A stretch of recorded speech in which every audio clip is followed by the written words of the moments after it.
Hi, good morning, everyone. Welcome back to FinTech Festival India, and thank you for joining us on day 2 for this track where we will discuss various topics and aspects related to banking on FinTech 4.0 and digital disruption.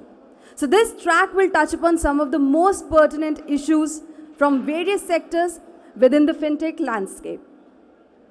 So without any further delay, let us give a huge round of applause for our first set of experts on this track. This panel will discuss the edge computing and blockchain, and this panel is moderated by Ashootosh, partner, Digital and Emerging Technologies, PwC, who is joined on this panel by Shanker V. Selvadurai, who is the Vice President and Chief Technology Officer, IBM Asia Pacific, and Mr. Raj A. Kapoor, founder, India Blockchain Alliance. So I would request all three of you to please join us on stage. So please give a huge round of applause for our panelists. And with this, I'd like to hand over the stage to you, Mr. Ashootosh.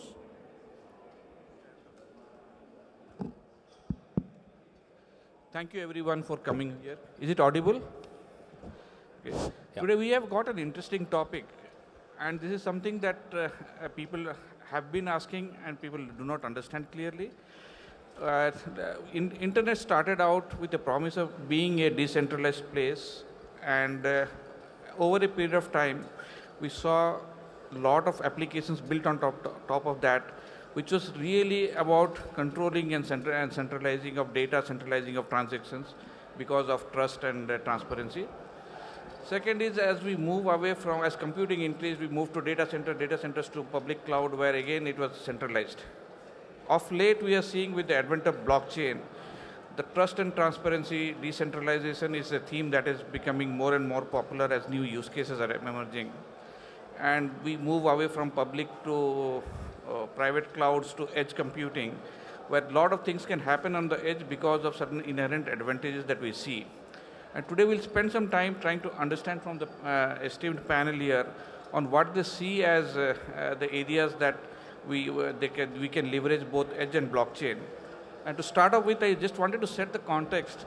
Shanker, what do you think is the advantages of edge, and where do you see the use cases coming? Especially, this is a FinTech panel, FinTech audience. They'd like to understand from you, based on your experience, what are you seeing happening?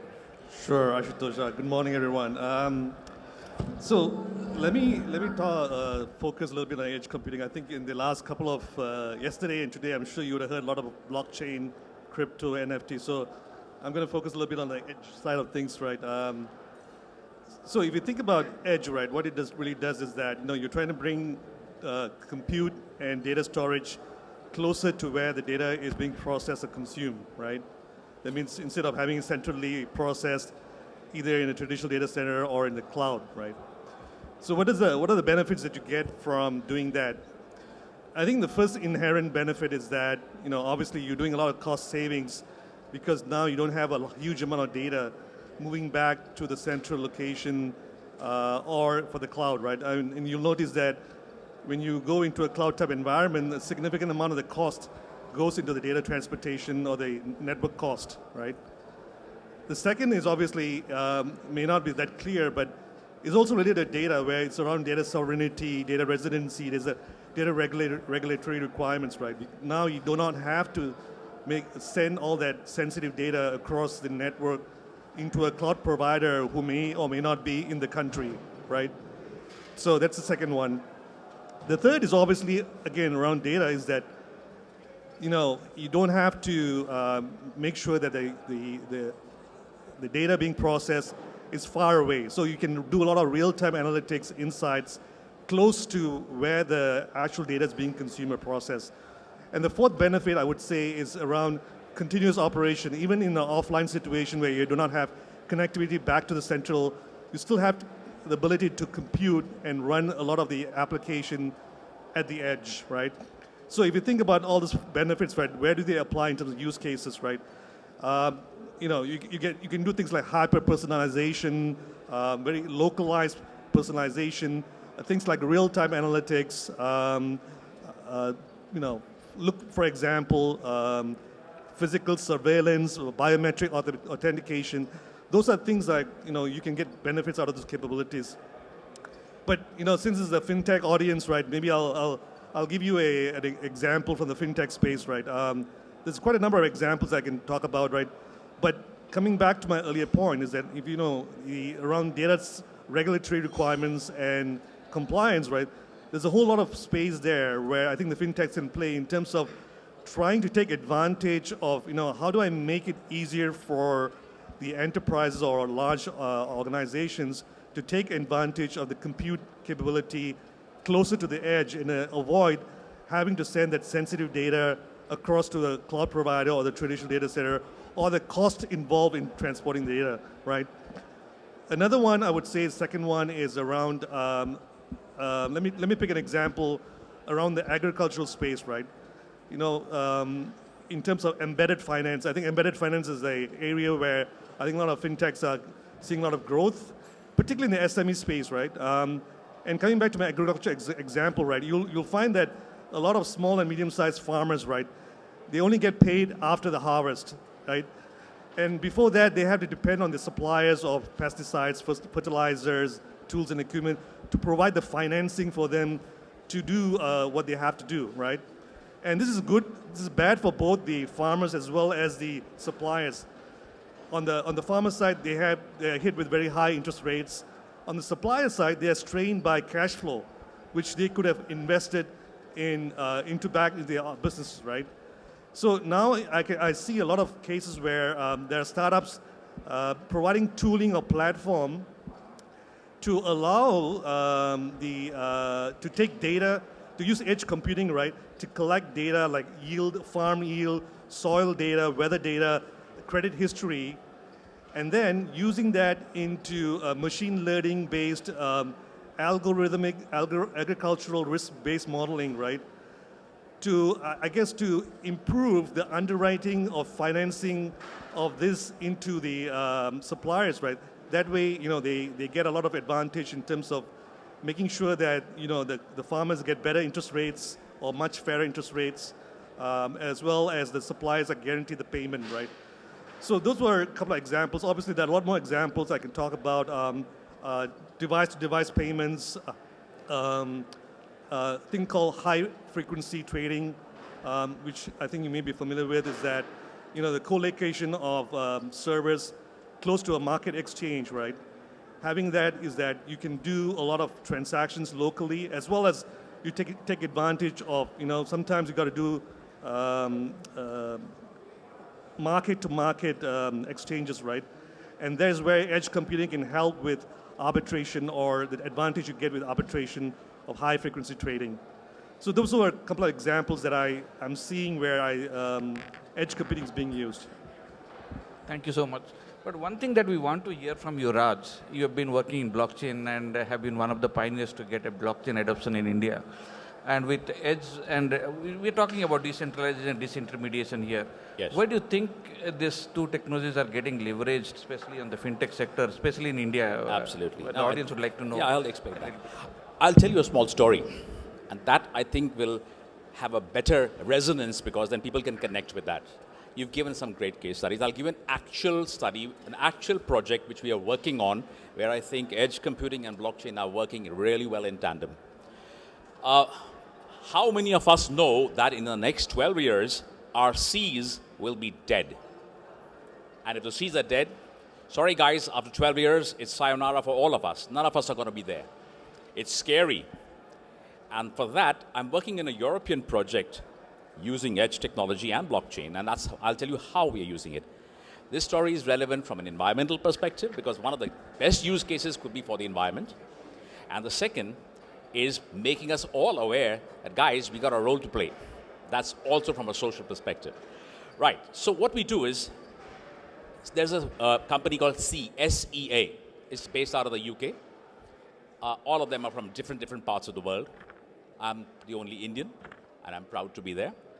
I did the blockchain aspect of it, not so much the environmental part. So what we do is, using our mobile devices, which already have sensors, keeping the app on, we capture data which is available all the time for us, real time, and capture that and lock it on the blockchain. using edge computing, bringing it close, as we said, and then locking it so that once we have that data, then we can use artificial intelligence. That's the third technology which comes in after that, using that to make real sustainable models which predict weather patterns, which predict global warming, which predict environmental issues. And trust me, what we see today, the heat wave in Europe, the excessive flooding in Germany, unseasonal rains or no rains in our countries, all this would have been mitigated. These technologies worked beautifully close together, hand in hand, in tandem. And this data, of course, now is being utilized by researchers, universities, and governments now. We are talking to the Indian government as well right now, but bottom line is, it's made an impact in at least half a dozen governments outside. Not only did it make an impact, it's also made a lot of people aware. Actually, technology gives us a reason to look into the future because that's where we are going. 12 years, I say, out of that 6 months have already gone. So guys, we got 11.5 years, and that app is available for download. You can download it and be a part of that.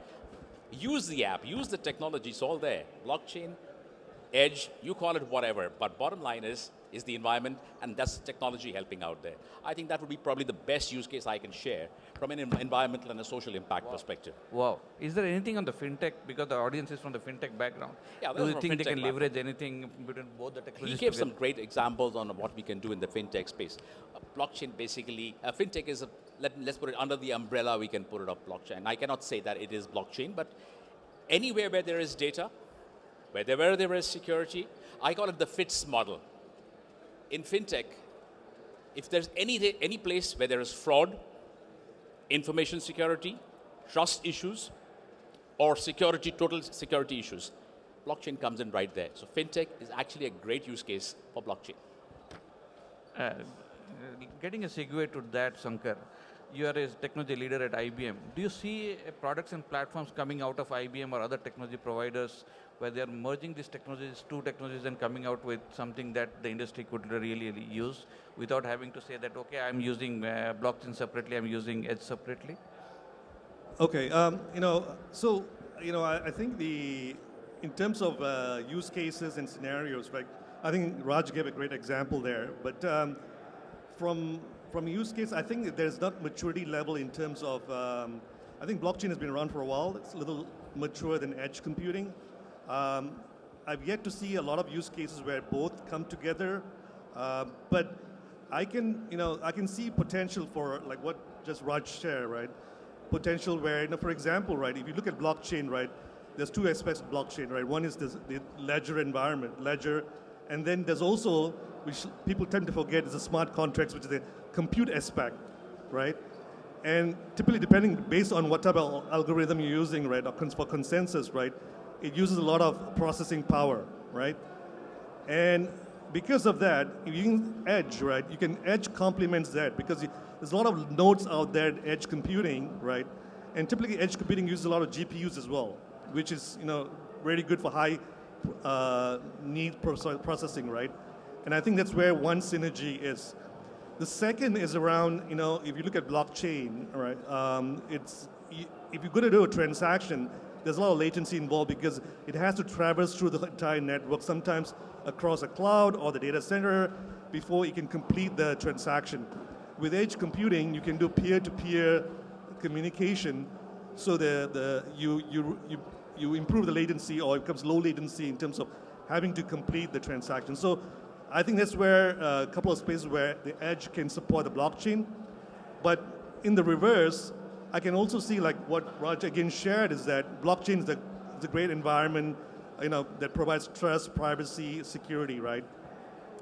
With the proliferation of edge computing, right, you'll see that there's a whole lot of devices out there which sits outside the enterprise's firewall, right, which is beyond the control of organizations, right? And in order for you to introduce security into those kind of environments, I can see blockchain playing a critical role in terms of trust, privacy of data, authentication at the edge, right? So those are a couple of examples where, I see where the synergy is coming, but I'm sure there'll be, with the growth of edge and blockchain, I can continue to see more opportunities there. Thank you. And Raj, a question for you. For organizations to be successful, what kind of opportunities and challenges do you foresee that will come to them over the next couple You of have years? to repeat. There's a hell of a lot of noise outside. Just a little louder, please. So for organizations to be successful, where do you think the enterprises are going to invest, and what are the challenges they would face while leveraging these two technologies over the next 24 months? Yeah. Let's start with every organization wants to be more digitally savvy, more digitally ahead of the others, etc. And there are, of course, every technology makes sense together in tandem. It cannot be in isolation. You cannot have, say, the edge in isolation or a blockchain in isolation or even IoT in isolation. So actually, a lot of corporates now are doing a lot of POCs in this space. Why? Because they're really not very sure. The technology is pretty new. It's nascent. Not too many use cases. And if there are use cases, they are mostly in the West. And I'm not talking in an Indian context right now. But over the last 1.5 years, I've seen an uptick in a lot of corporates getting into this space. They're taking, of course, some of the easier routes, like a supply chain is getting majorly into this. And again, edge computing plays a large role in that space as well. We have seen a lot of movement in the energy sector. Renewable energy, I'm doing a project in the Australian government in renewable energy. Again, edge computing plays a large role there as well. Coming back to how corporates should be thinking, I think corporates should be thinking of actually having a proper IT roadmap with all technologies in place and in tandem. They cannot be working in silos. Right now, in my experience with a lot of companies here, they work in silos. And that, I think, needs to be put to an end. We should all work in together. I mean, it's a distributed technology, and technology should always work in tandem. Without tandem working, we're going to have ad hoc and very limited success. Everything is going to have limited success. So I think that's one of the key things we should be looking at, making it as well together. So IBM is doing a great job there because they have multiple technologies. So I'm sure they have converging roadmaps. But I don't see that happening in too many Indian corporates right now. I think that's the missing piece of the puzzle out right there. We got to actually address that. Okay, there is one question for both of you before we open up to the audience. Yes. You talked about POCs and everybody trying out new things. What do you see is going to be an ROI, or what is the ROI or KPIs they are measuring success against for the POCs to take it beyond? And this is a question open for both of you. Right, I'll go first on that. Everybody asks me that. So first question I'm asked in any Indian corporate, yaar isme paisa kitna lagega? Or that's the first question. Kitna milega ba? That also is the other part. Actually, that's the real question.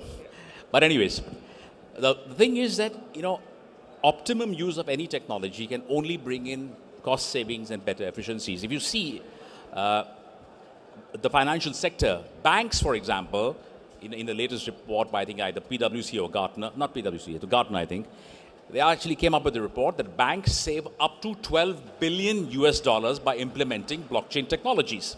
Now, that's good enough. I think $12 billion is a hell of a lot. It's bigger than some economies, I guess. It is. It sure is. So I think that's the first thing. The second thing, they feel, am I going to replace my legacy systems or the systems that I have? Am I going to have problems dismantling and re-putting up? Well, the answer is no. You can beautifully integrate blockchain into your systems. I'm not saying there are going to be challenges. There are going to be challenges, yes. But that's the way it is. If there are no challenges, there are no innovation. And I guess that's the way technology grows. So that's my 2 cents on that. Selva, yours. Shanker. Yeah, so I think there was a good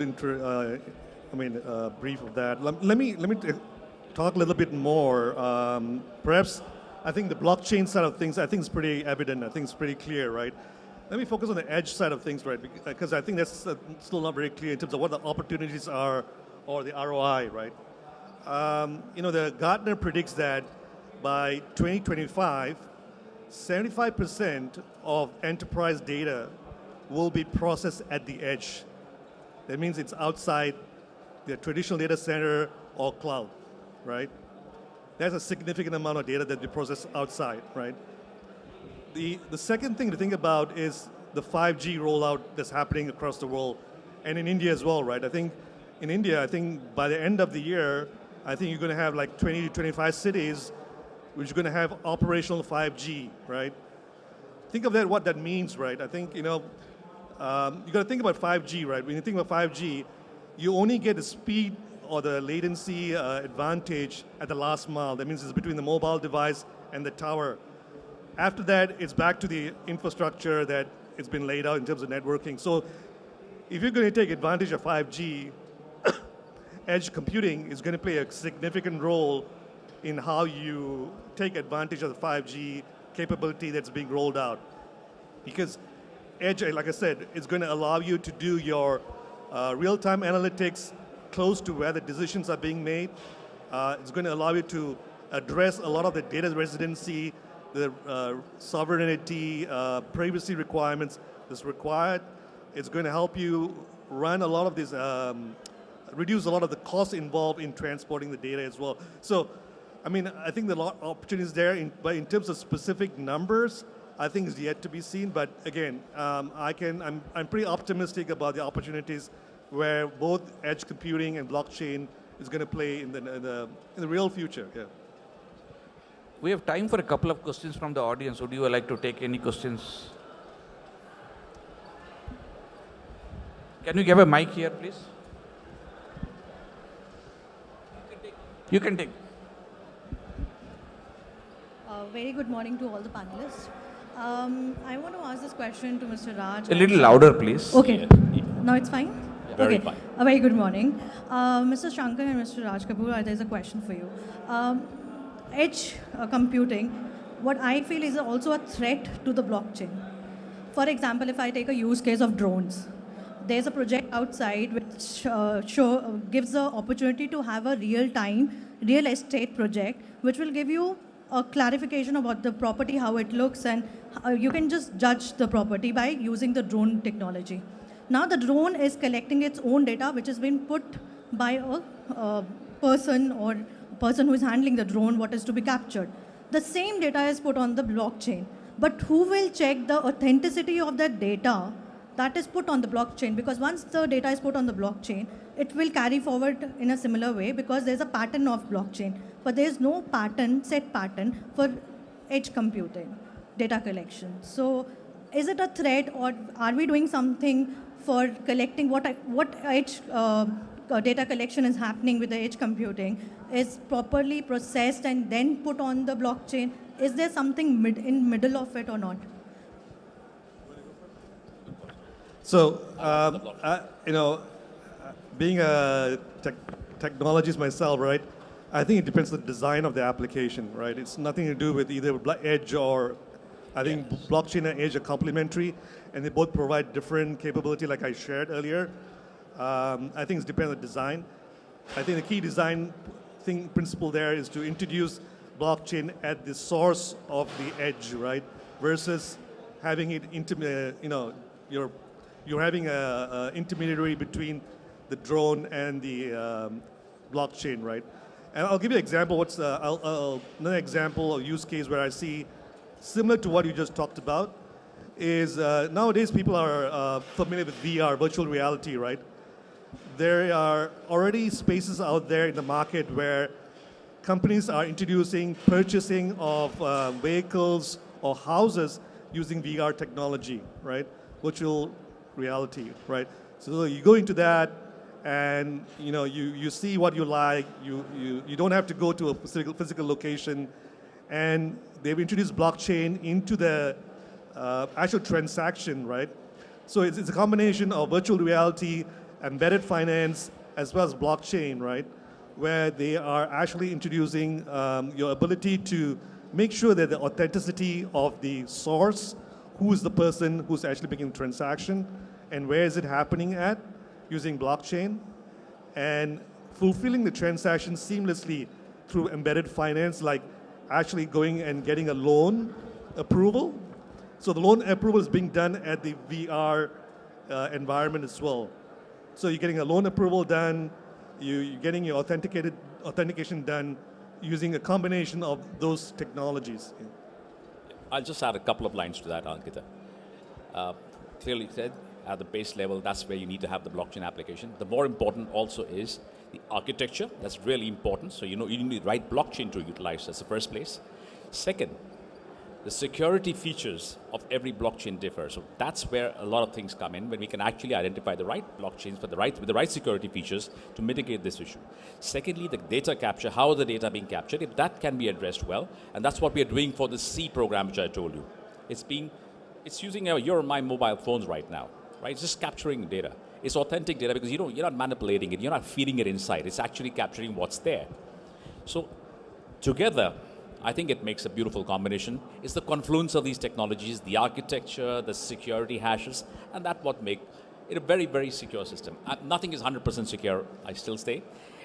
When we talk about edge, we also, on the other side, we talk about quantum. Quantum is a risk, but that's still a distance away, and the new blockchains are working towards counter quantum strategies. So all set together, we're still safe, no worries. The only data we should be worried about is the data which all the telecallers have right now. They keep calling us for credit cards and loans. That's the data we should be worried about. We have time for one more question. Hi, I'm Ankur, and this is a question for Raj. And thanks for bringing up a use case of blockchain, right? A lot of time, being a technologist, I keep on hearing you have a solution and you are looking for a problem. I think blockchain fits rightly into that, right? Yes. And you brought up an environment use case. It's a bit funny to know, right? If you do a simple Google search about blockchain and the environment on internet, one of the saying is, if you watch 20,000 hours of YouTube video, it burns lesser energy than buying an NFT, right? So that's one transaction versus 20,000 hours of video. So together in the world, we are producing 50-60 million tons of CO2 by using blockchain technology. Right. So while we are doing something to save environment, but at the fag end, we are also probably not really helping the environment. So are there any initiative steps being taken to mitigate that? Yes, it's a very good question because that's what the world asks us. Blockchain consumes computing power, a lot of it. But that was because the consensus mechanism earlier with the Bitcoin network, for example, was proof of work. Now it's proof of stake. And there are different iterations coming up, proof of elapsed time, many, many others. Now, also with the Lightning network coming in, increasing the number of transactions per second, computing power goes down. Coming of chains like Solana, Avalanche, Algorand, they're all comparatively more eco-friendly. And frankly speaking, minting cryptocurrencies actually costs less than printing our own currencies and the other chemical impacts of that, which is which is an environmental hazard anyways, besides the point, but still. So yes, there are a lot of initiatives, what are known as green blockchains, green NFTs are coming in. I can have a talk separately on that anytime for that. That's one of my favorite subjects. I've probably spoken on every environmental platform on that. But your question is relevant, yes. As a techie, you would say, yes, there is so much environmental impact. In fact, the last year, the number of energy used for Bitcoin minting was more than the energy used for Argentina and UK put together. But that's Bitcoin. It's not true for all the other processes. So that's, your question is, yes, there are initiatives. They are at the ground floor right now, I would say. We really haven't gone too far ahead, but that's because 10 years back when Bitcoin was there, how many people had that? How many transactions were there? Now, the whole world is transacting. So there is going to be a shift. It's just like infrastructural development. When we started out making our roads, they were this narrow because hardly anybody had a car. Today, everybody got a car. So the infrastructure needs to expand just like the same way. And so is the blockchain infrastructure. I'll speak on the green part later on for you. Sure. Thanks for that. I'll send you a paper myself. Thank you, everyone. And it was very, very valuable insights.